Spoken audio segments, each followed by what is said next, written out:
L'un d'entre eux est venu avec son arme et a cassé la vitre du côté du chauffeur même, mon mari. Et il a fait sortir mon mari de là avec une cagoule sur la tête. Ce qui m'inquiète le plus, c'est la situation de mes enfants. Un enfant qui est habitué à voir son papa taper la porte chaque soir en rentrant et que l'enfant crie « Papa, papa, papa est venu » et que tout ça, ça leur manque,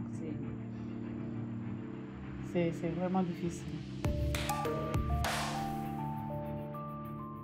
Je suis Mariama Lamarana Diallo, épouse de Habib Marwan Camara. Il a rejoint le groupe Joma Media jusqu'à ce que ce média soit fermé par les autorités guinéennes. Donc c'est ainsi en 2020, nous avons décidé, lui et moi, de créer notre site d'information dénommé le www.lerévélateur224.com, dont il est l'administrateur général. Le mois de mars 2024, il a été interpellé par la HAC, la Haute Autorité de Communication, suite à une plainte formulée par le ministre des Transports. On l'a suspendu bien après pour 3 mois. Et après ces 3 mois, il a repris jusqu'à ce que les autorités guinéennes décident de fermer le média. Donc, il n'y avait que le site et sa page Facebook sur laquelle il informait le plus souvent. Et après ça, il a eu à recevoir des menaces.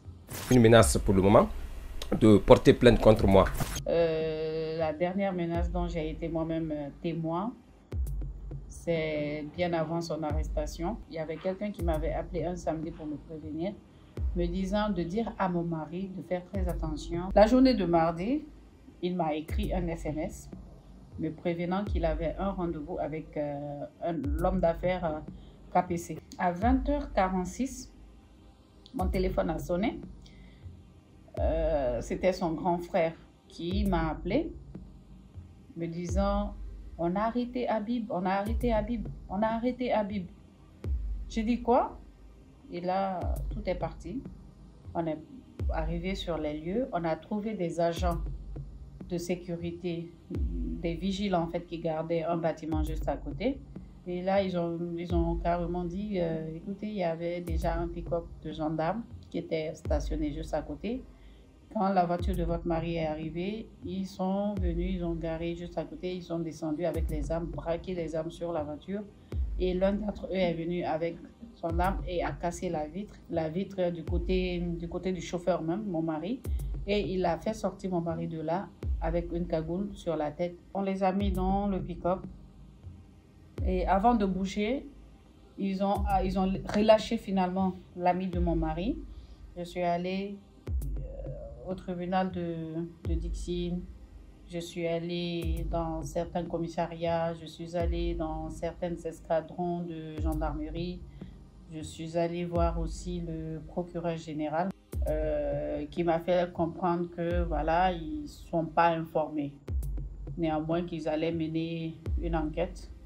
Là, j'étais obligée de faire appel au chef de l'État à travers une lettre ouverte. J'ai écrit la lettre qui a été publiée, partagée sur tous les canaux, malheureusement qui est restée aussi sans suite. Ma situation actuellement, elle est indescriptible. Comme je l'ai toujours dit, il faut vraiment le vivre pour le comprendre. Ce qui m'inquiète le plus, c'est la situation de mes enfants, mes propres enfants, c'est-à-dire les enfants de Habib Marwan, qui aujourd'hui sont dans un vide total.